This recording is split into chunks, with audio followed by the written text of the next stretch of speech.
Goeiedag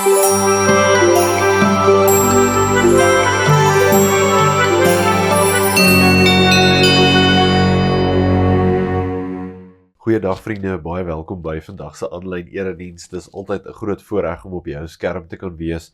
En my gebed is vandag dat jy werklik 'n belewenis sal hê met ons Hemelse Vader, waar ook al jy in die wêreld is en van waar jy ook al kyk, of jy op reis is en of jy by die huis is, dat jy regtig vandag sal ervaar dat die Here met jou praat, daar in die ruimte waar jy jouself nou bevind. Die Here is daar by jou, net soos wat hy hier by my is, en het ons die voorreg om vandag uit sy woord uit te kan lees, om ook daaruit te leer wat die Here vandag vir ons wil sê. En hierdie laaste Sondag van Oktober maand staan altyd vir ons bekend as Hervormingssondag, die Sondag wat ons terugdink aan 'n groot moment wat in ons kerktradisie plaasgevind het, wat in 'n groot mate bepaal hoe ons ook vandag nog ons kerk inrig, en hoe ons vandag nog ons geloof vier en ook uitleef. Daar in 1517 op die 31ste Oktober het daar 'n groot moment in die geskiedenis plaasgevind, toe 'n jong monnik met die naam Martin Luther 95 leerstellings gevat het en daar in die Castle Church in Wittenberg in Duitsland daar teen die kerk se deur gaan vasbyker het. Die bedoeling daarvan was om 'n gesprek te ontlok in die omgewing en in die wêreld rondom die manier hoe hulle op daardie stadium kerk gehou het, om iets daarvan te sê van die manier waarop daar op daardie stadium gekerk is, het nie vir hom sin gemaak nie. En het hy gesê dat die kerk nodig om te verander. Sy bedoeling was nooit om die kerk te skeer en 'n nuwe beweging of 'n nuwe kerk te begin nie. Sy bedoeling was net om die teologie van daardie tyd te draai in die rigting van die Here en van die Bybel en van dit wat hy daarin verstaan het. Martin Luther het uit die aard van die saak in daardie tyd, saam met 'n paar ander wat saam met hom die teologie van die tyd uitgedaag het, 'n groot beweging ontlok en het dit gelei tot 'n nuwe kerktradisie, die gereformeerde kerk, waarvan ons NG Kerk ook natuurlik 'n deel is. Kerk wat gebou is op 'n paar solas, soos hulle bekend staan, die sola scriptura, wat die gesag op die woord van die Here plaas. Sola gratia, uit genade alleen word ons gered, en dis ook die tema waarby ons vandag gaan stilstaan. Sola fidei, wat sê deur geloof alleen word ons gered, nie deur enige iets wat ons doen of wat ons kan doen nie, maar alleenlik uit ons geloof. Dan solus Christus, om te sê deur Christus alleen word ons gered, en soli Deo gloria, wat sê dat ons hele lewe aan God is alle eer. Die reformatie het oor die laaste bietjie meer as 500 jaar groot impak op die wêreld gehad, en van daardie oomblik af het daar 'n klomp dinge gebeur tot waar ons vandag onsself ook bevind, en waar ons ook saam kan erken dat dit deur genade alleen is, dat ons die verlossing van Christus ontvang, nie deur iets wat ons self kan doen nie deur uit eie verdienste uit, of deur geld wat ons kan betaal, of deur sekere rituele of dade of goed wat ons aanpak of doen nie, maar alleenlik uit genade kan ons gered word.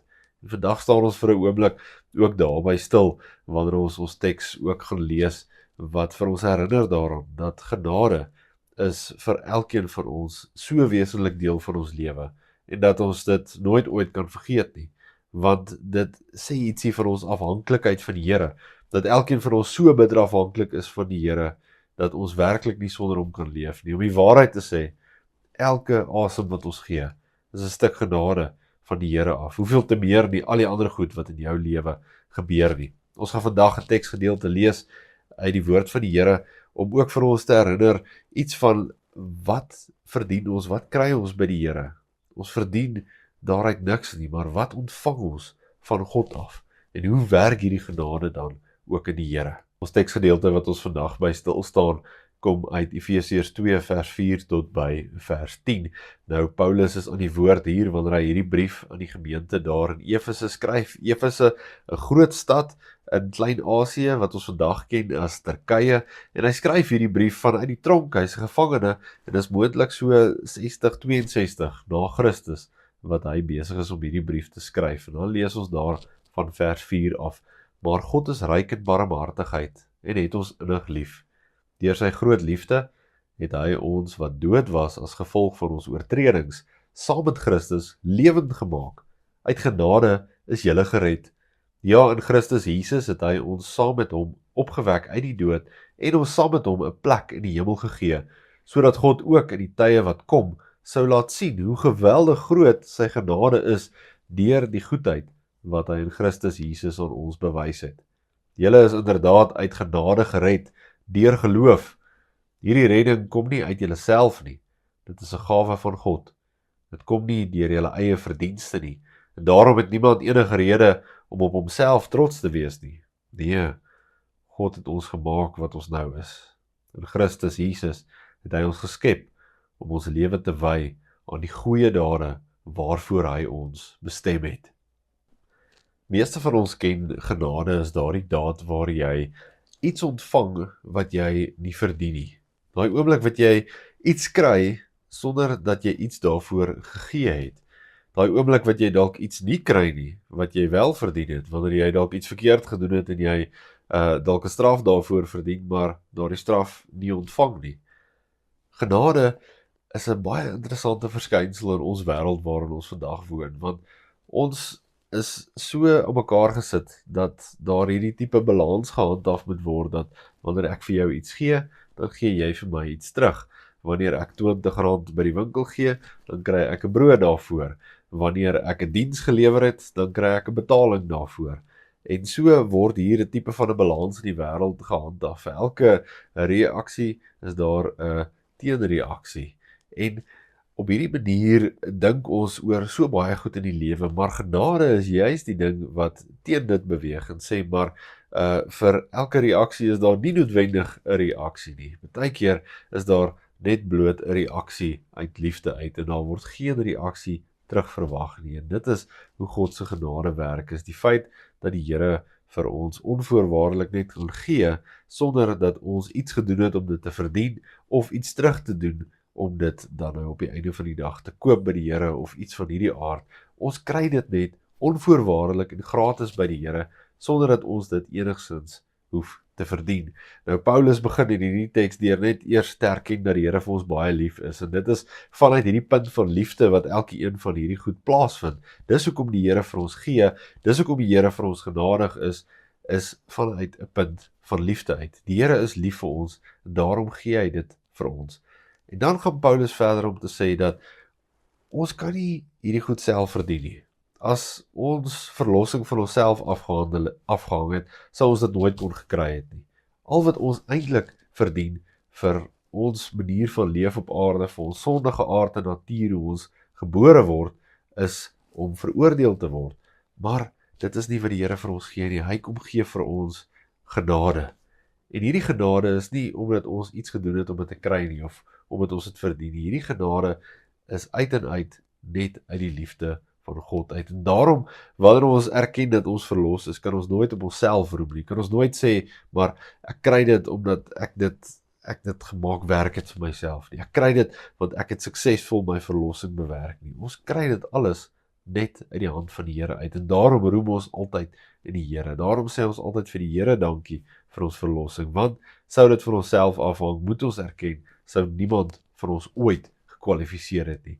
Maar in Christus Jesus kwalifiseer ons, omdat hy gekwalifiseer het. Hy is die een wat aan die kruis kom sterf het en opgestaan het uit die dood, en hy het ons laat deel in hierdie opstanding. Hy het hierdie oorwinning met elkeen van ons gedeel, sonder dat ons dit enigstens verdien het, hy hierdie oorwinning vir ons ook kom gee. En daarom bring ons alle lof en eer en roem aan hom, want nie een van ons het dit gedoen nie, hy het dit gedoen. En daarom gee ons alle eer en roem ook aan hom. Nou, een manier hoe ek altyd aan genade dink, om genade ook beter te verstaan is, as ek dink aan wanneer 'n kind besig is om te spaar, om vir hulle self iets te koop, sê maar daar's 'n groot persent wat hulle vir hulle self wil koop by die winkel, en hierdie item kos R200, dan sal hulle nou vir 'n tyd lank, sal hulle elke sent wat hulle in die hande kry, elke rand wat hulle kry, sal hulle iewers in 'n blikkie gooi, en hulle sal in hulle spaarbussie geld wegsit. As hulle vir jaar en iemand gee vir hulle geld, dan sal hulle dit ook in daai blikkie gaan gooi en hulle sal spaar. En op 'n stadium, dan voel daai blikkie nou lekker vol. En dan sny hulle hom oop en daar's groot opgewondenheid en ma en pa moet ons winkel toe vat want ons wil daai item van R200 gaan koop. En wanneer daardie geld oopgemaak word, daai blikkie oopgemaak word en die geld word getel, Dan sien ma of pa wanneer hulle daai geld tel, dat daar is nou R170 in. Daar's nie genoeg om regtig die ding van R200 te koop nie. Maar wat doen ma en pa? Hulle sê, jy het meer as genoeg geld, my kind. Moenie bekommerd wees nie. Jy kan vir jou gaan koop wat jy wil hê. En dan sal hulle, wanneer dit by die betaling kom, sal hulle die res bylas. Sal hulle bysit. En dit is genade. Daardie moment waar ons werklik in ons lewe probeer om voluit vir die Here te leef. En ons gee alles wat ons het vir die Here, en ons lewe voluit vir die Here. Maar dit sal nooit genoeg wees om ons eie verlossing te kan bewerk nie. Dit moet ons erken. Ons sal nooit ooit op die punt kan kom waar ons lewe so ingerig is dat ons 100% sondeloos kan lewe soos wat Jesus gelewe het, sodat ons eie verlossing kan bewerk nie. Maar dan kom Jesus en hy sê, ek sal gee wat nodig is. Ek sal gee wat nodig is sodat jy verlos kan word. Ek sal gee wat nodig is om jou finaal vry te koop. Ek koop jou vry met my kruisdood en my opstanding. En daai geld vir elkeen van ons. Daar's nie 'n limiet op die hoeveelheid wat Jesus kan vrykoop, dat dit net 'n sekere hoeveelheid is en toe stop dit daar, of dis dalk te lank terug en nou geld dit nie meer vir ons nie. Daardie vrykoop geld deur die eeue heen tot vandag toe nog vir my en ook vir jou. En daarom roem ons in die Here om te sê, ons kan nie sonder die Here nie. Ons doen ons bes en ons lewe voluit vir hom. En dis ook 'n manier hoe ons eer en lof en roem aan hom bring, is om ons lewe so in te rig. Paulus praat hier in die einde van die teks van die goeie dade wat ons bring. Om te sê, maar ons lewe goeie dade om dankie te sê vir die Here, vir dit wat hy reeds vir ons gegee het in die genade. Ons lewe hierdie goeie dade om vir die Here dankie te sê, nie om dit te verdien nie. Ons het dit reeds ontvang. Ons lewe die goeie dade om eer en lof aan die Here te bring vir dit wat ons gekry het by hom. En dit is hoe genade werk. Iemand sê eendag vir my, as iemand vir jou sy sleepwaandjie leen, en jy gaan kamp met sy sleepwaandjie, maar iewers langs die pad verloor jy die sleepwa, en die sleepwa word totaal en al afgeskryf. Dan is daar 'n sekere manier hoe ons nou kan optree met hierdie situasie. Die geregtige manier sal wees, ek moet vir die persoon 'n nuwe sleepwaandjie koop. Om te sê, ek gaan hierdie persoon jammer kry sal wees, jy hoef nie vir my 'n nuwe sleepwaandjie te koop nie. Om die persoon genadig te wees, sal ek vir hom 'n nuwe sleepwaandjie koop. Hy het my sleepwaandjie gevat, en hy het hom afgeskryf, en ek sal vir hom 'n nuwe sleepwaandjie koop. Dit is hoe genade werk. Dit is hoe groot die opvang van God se genade is. Is om te sê, ons verdien dit glad nie. Ons is die laaste mense wat dit verdien, maar die Here kom gee dit nog steeds, en hy doen dit alles uit sy liefde uit. Die Here gee vir ons hierdie genade gratis, en dit is alleen deur hierdie genade wat ons gered kan word. En daarom moet ons nooit hierdie genade in ons eie lewe gering skat nie, en ons moet ook nooit hierdie genade van selfsprekend aanvaar nie. Ons moet vir die Here elke dag daarvoor dankie sê. Maar saam met dit leer die Here vir ons iets van sy karakter, dat hy 'n God van liefde en genade is, en dat ons dit ook in ons eie karakter moet inbou. Omdat die Here teenoor ons genadig is, moet ons ook teenoor ander mense genadig wees. En kom ons wees eerlik, almal van ons op aarde het 'n bietjie meer genade nodig. Almal van ons op aarde het dit van mekaar af ook nodig. Ons kry dit van die Here af, ons het dit van hom af nodig, maar ons het dit ook van mekaar af nodig, om mekaar 'n bietjie meer genadig te wees. En dit beteken dat ons stadiger sal wees om kwaad te word vir mekaar, dat ons gouer sal wees om mekaar te vergewe as iets verkeerd gaan. Laat ons nie sal boekhou van die kwaad nie. Laat ons mekaar sal help waar dit nodig is. Laat ons mekaar sal bystaan. Elkeen van ons het genade nodig in hierdie wêreld, ook van mekaar af. En moet nooit huiwer om ander ook genadig te wees nie. Nooit huiwer om daardie karaktereienskap van God ook in jouself in te bou en te sê, maar omdat my Here genadig is, omdat ek dit by hom leer, wil ek dit ook aan ander mense bring. Mag jy in jou lewe werklik ervaar dat die Here jou ook help om genadig te wees teenoor ander mense. En mag jy elke dag net in volle die genade wat die Here Jesus Christus ook vir jou gee, ten volle geniet. Dit bly 'n voorreg elke dag vir ons lewe om te weet dat ons reeds die oorwinning ontvang het, dat Jesus reeds vir ons die weg gebaan het, na die ewige lewe toe. En dit alles net uit sy liefde en uit sy genade uit.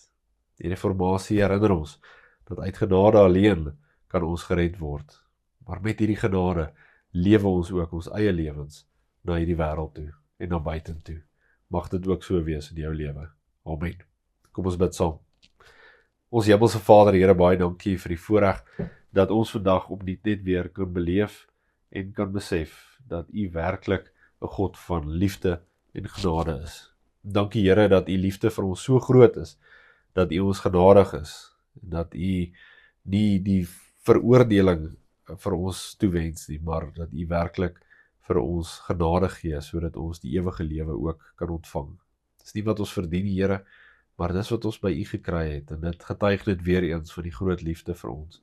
En ons gebed is dat U ons ook sal help om hierdie genade na die wêreld toe uit te dra, dat ons hierdie karaktereienskap van U wat ons ook in hierdie teks geleer het vandag, dat dit sal oorgaan na ons dade toe, dat ons dit ook in ons eie karakter sal inbou om ander mense genadig te wees, en vir hulle op hierdie manier ook te wys, hoe lyk die Here wat ons dien. Dankie Here vir die voorreg om vandag te kan erken dat uit genade alleen kan ons gered word, en dat dit nie ons eie toedoen of ons eie dade is nie, maar dat dit U is wat dit vir ons gratis kom gee. En daarvoor kan ons net dankie sê. En die beste manier om dankie te sê is om ons hele lewe aan U te wy. En alles wat ons doen, alles wat ons aanpak, voluit vir U. Wil U ons in hierdie week seën, lei, bewaar, beskerm, en alles wat ons moet gaan doen, dat ons dit voluit vir U sal gaan doen, terwyl ons ook genade na hierdie wêreld toe uitstraal. Ons bid dit in die heilige naam. Amen. Vriende, ek deel graag met julle ook 'n paar aankondigings vandag. Eerstens, as dit die eerste keer is wat jy saam met ons aanlyn kyk, baie welkom, en deel gerus vandag se erediens met mense wat jy dink vandag se woord ook moet ontvang, en jy is welkom om hierdie aan te stuur na enige iemand daar buite ook. Ons is besig met 'n kwartaaltema om helder te fokus, en julle sien daar 'n klomp temas vir die res van hierdie kwartaal. Kyk uit vir elkeen van hulle, woon hulle by, skakel gerus aanlyn in, en woon saam met ons hierdie temas by, en hoor wat die Here ook vir ons sê oor hoe ons helder fokus, ook spesifiek in hierdie tyd van die jaar, en daai fokus is natuurlik net so op ons Hemelse Vader. Ons het geleentheid om die Here met ons dankoffers te dien, en baie dankie vir elkeen van julle wat ook getrou saam met ons daaraan deelneem, sodat ons ook vir die Here kan teruggee, en dat ons die koninkryk ook daardeur kan versterk. Nog 'n manier hoe ons dit kan doen, is in hierdie tyd van die jaar, dwars deur die NG Kerk die gebruik om 'n 10de maand ekstra lofoffer vir die Here te gee, en julle sien ons doelwit daar op die skerm en hoe hy besig is om te vorder, en baie dankie vir elkeen van julle wat ook vir ons 'n ekstra bydra in hierdie tyd van die jaar maak, om ook op hierdie manier die koninkryk van die Here te versterk deur Luxmundi gemeente. Daar is 'n nuwe lidmaatkuier die 9de November direk na die oggenddiens by Luxmundi. As jy 'n nuwe lidmaat in ons gemeente is, of jy wil dalk graag inskakel, woon gerus hierdie kuiergeleentheid by, en kom ontmoet dan ook hoe ons gemeente werk, en ontmoet 'n klomp van ons leraars wat ook daarbey betrokke sal wees.